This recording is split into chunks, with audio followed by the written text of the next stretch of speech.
Crash was nothing short of apocalyptic. The Endeavor, Earth's final hope, slammed into the hostile surface of Arcton 7 with a screeching wail of tortured metal. Inside, chaos reigned. Sparks showered from severed wires, alarms howled, and bodies were flung against bulkheads like ragdolls.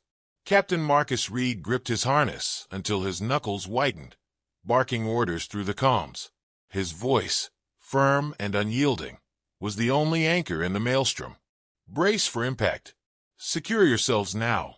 When the ship finally came to a halt, silence descended, broken only by the groaning of the wounded hull and the muffled sobs of survivors. Marcus unclipped his harness, his dark eyes scanning the dimly lit cabin. His chest ached, not from injuries, but from the crushing realization that they'd been abandoned, betrayed. "Everyone still breathing, report," he said, his tone cutting through the gloom. Dr. Alan Hayes staggered toward him, his lab coat stained with blood. "About 24 survivors, Captain. Half are injured, and we've got limited medical supplies. The atmosphere outside is toxic. We won't last long without filtration." "Great," Marcus muttered, running a hand through his cropped hair. He'd seen desperation before, but this was a new kind of hopelessness. "Get what you need to stabilize them. We'll figure out the rest as we go." Logan Carter appeared from the shadows, his face smudged with grease and soot. The mechanic had survived countless scrapes, but even he looked shaken. "Hull's compromised. No chance we're flying out of here. I'll see what I can salvage. But don't expect miracles." "Noted." Marcus clapped a hand on Logan's shoulder, grounding himself in the man's solid presence. "We'll need a base of operations. Dig in and fortify." Ethan Moore, barely 20 and already invaluable, emerged clutching a tablet. "I've patched into what's left of the systems. Got some external scans. This place is crawling with something. Don't know what, but it's big." Marcus nodded grimly. Of course, the aliens hadn't just abandoned them. They dropped them into a death trap. The Zanari's betrayal was fresh in his mind. The promise of peace, the counsel of cooperation, lies wrapped in diplomacy. Humanity had trusted them, only to be turned into prey. The Endeavor had been their last vessel, carrying the remnants of Earth's population after the Zanari's bioweapons rendered the planet uninhabitable. They were supposed to resettle on a habitable world in Zanari-controlled space, a gesture of goodwill. Instead, they'd been ambushed and left to die. Marcus clenched his fists. "We're not dying here," he growled, more to himself than anyone else. The survivors moved with grim efficiency. Logan scavenged damaged filtration systems, hacking together air filters from Zanari tech and human ingenuity. Dr. Hayes triaged the injured, his sharp mind already calculating ways to synthesize medicine from the limited resources at hand. Ethan worked tirelessly at his console, pulling scraps of data from the ship's fragmented database.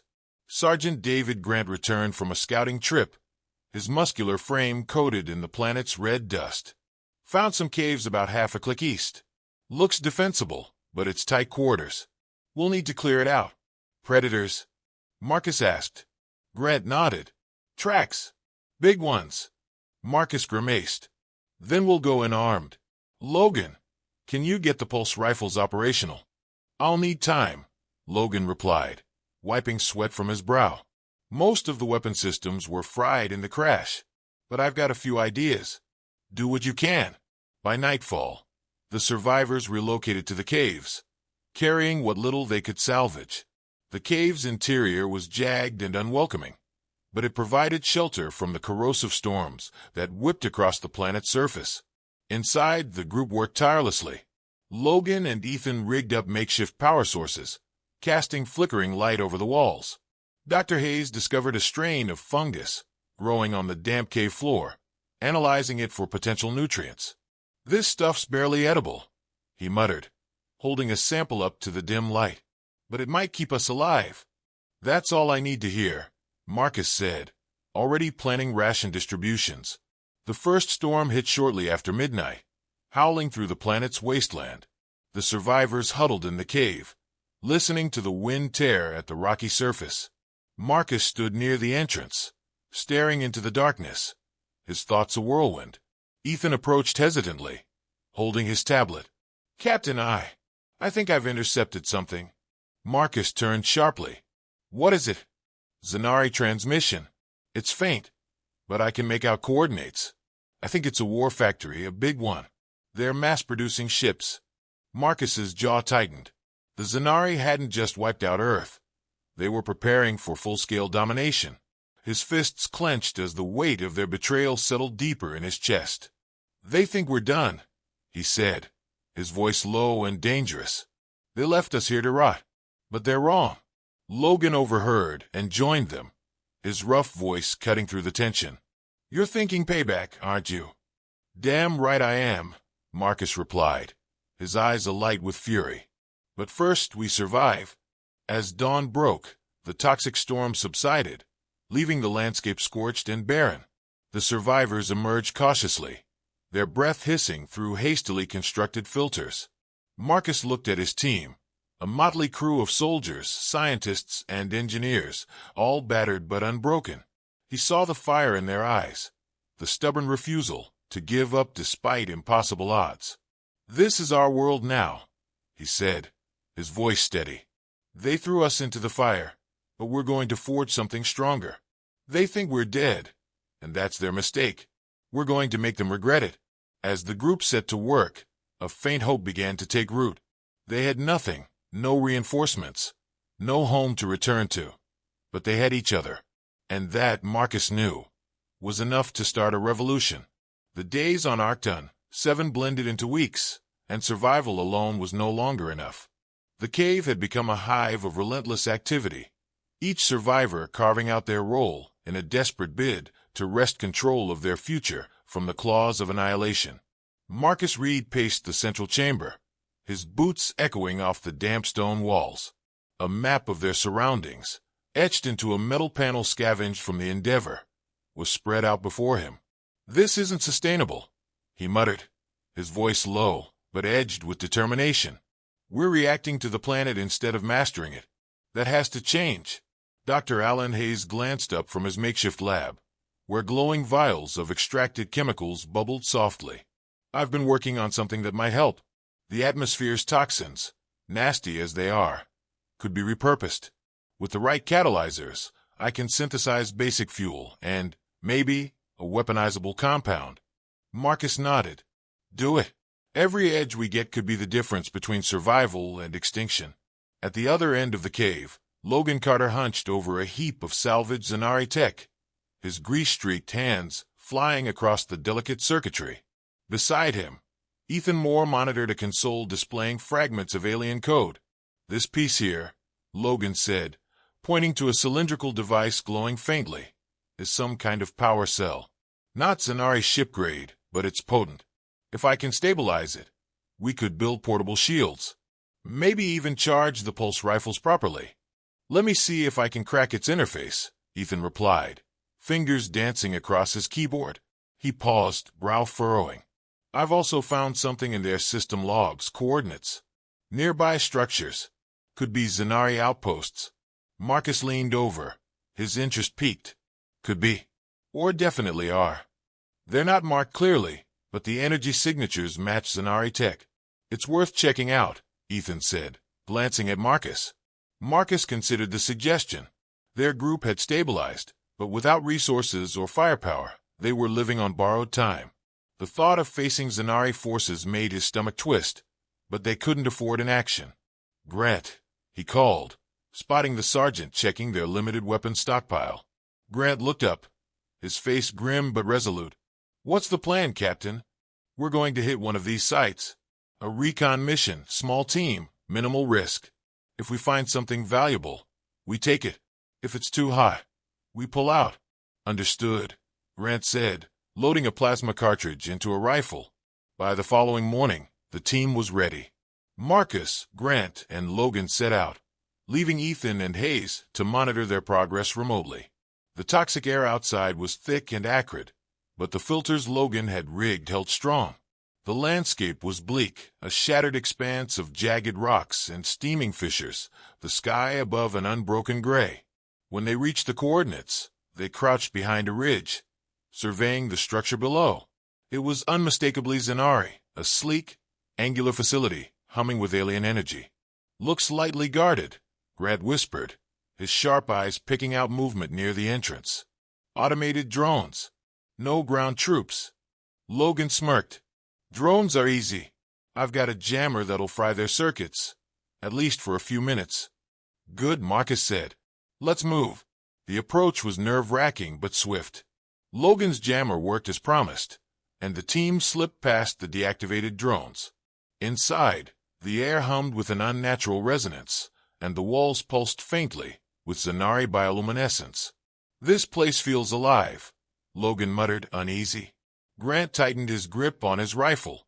"Stay sharp." They found what they were looking for in the facility's central chamber: rows of power cells, advanced tools, and a holographic console brimming with encrypted data. "Jackpot," Logan said, already moving to dismantle the nearest device.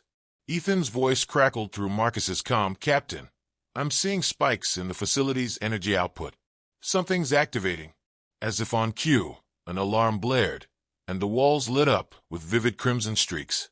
Drones emerged from hidden alcoves, their sleek forms buzzing with lethal intent. "Grant, cover us," Marcus barked, firing his rifle. The pulse blast hit the nearest drone, sending it crashing to the floor in a shower of sparks. Grant moved like a man possessed, his precise shots keeping the drones at bay. Meanwhile, Logan worked furiously to secure the power cells, cursing under his breath. "Almost done here," Logan shouted.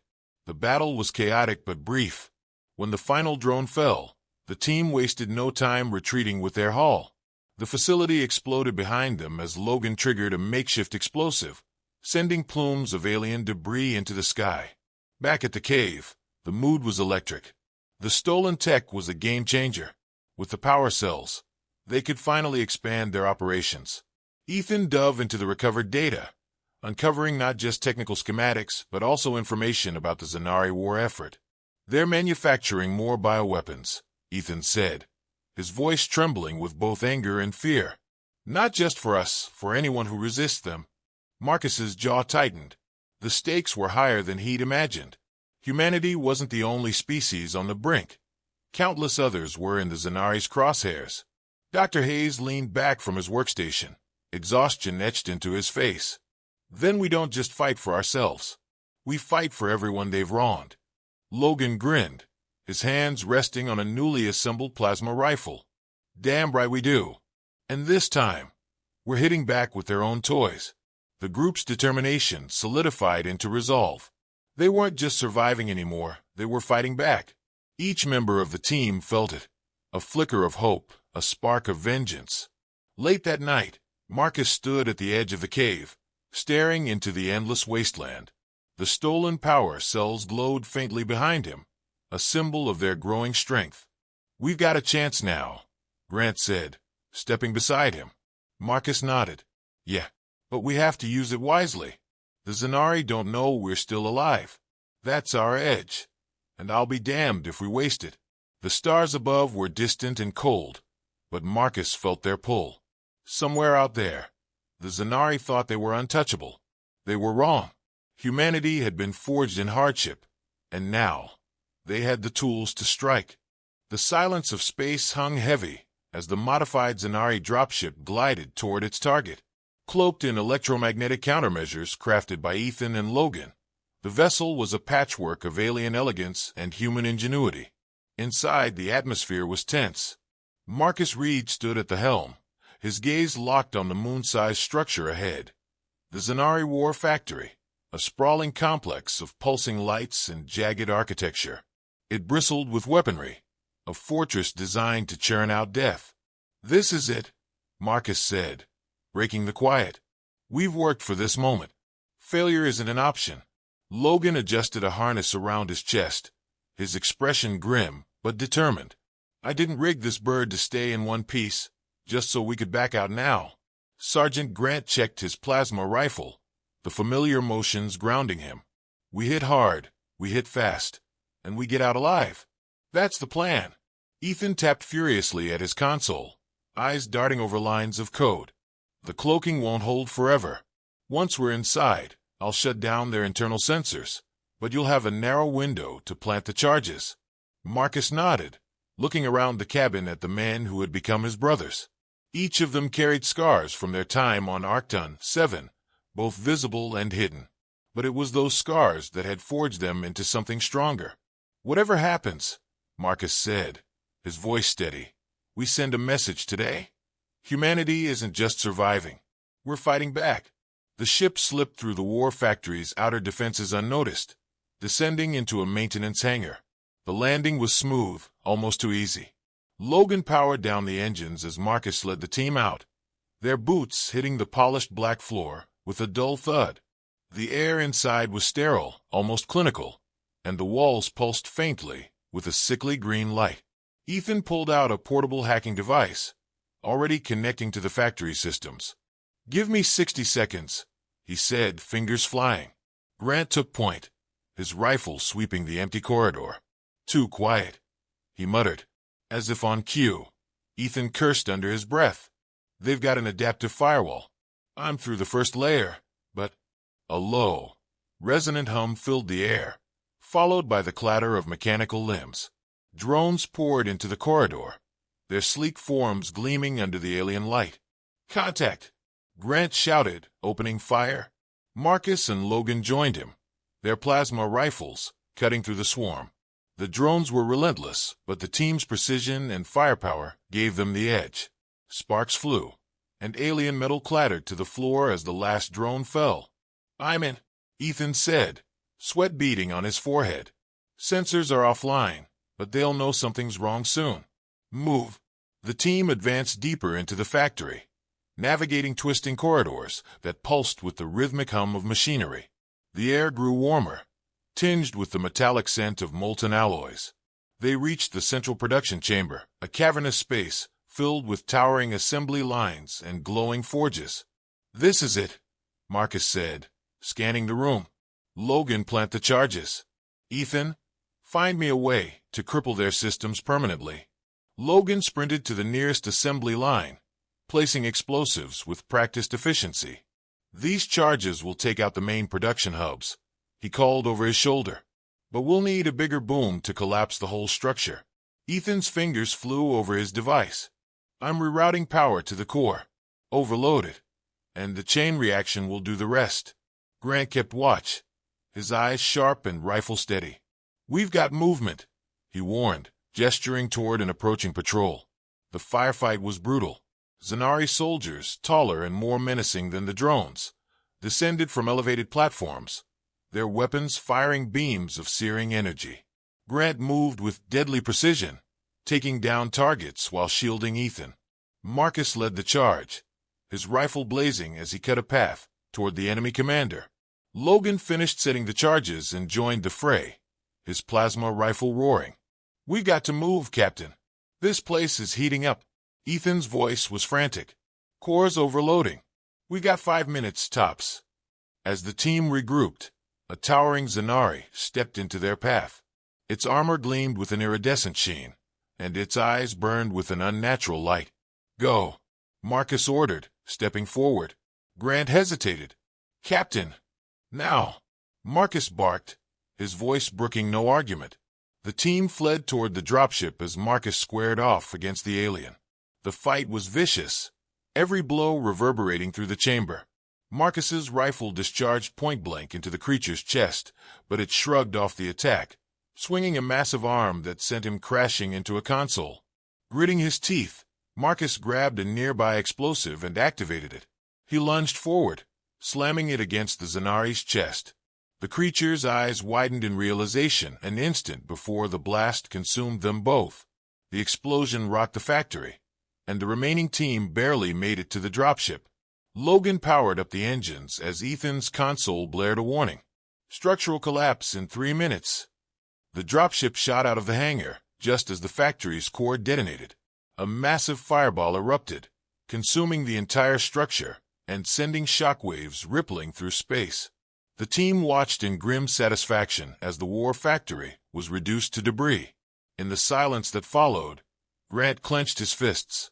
"He stayed behind," he said, his voice heavy. Logan looked away, his jaw tight. Ethan wiped his eyes, unable to speak. Back on Arcton 7, the survivors gathered in the cave, their faces illuminated by the flickering hologram of the destroyed factory. Dr. Hayes, his expression somber, spoke for the first time. "Marcus gave us a future," he said. "Let's make sure we earn it." The team nodded, their grief tempered by resolve. They had dealt a crippling blow to the Zanari, but the fight was far from over. Ethan began working on a message to broadcast across the galaxy, a call to arms for any species oppressed by the Zanari. Logan and Grant started planning their next move, already discussing how to turn their victory into a broader resistance. As the stars above shimmered faintly through the toxic atmosphere, one truth burned brighter than ever. Humanity wasn't just surviving. They were rising.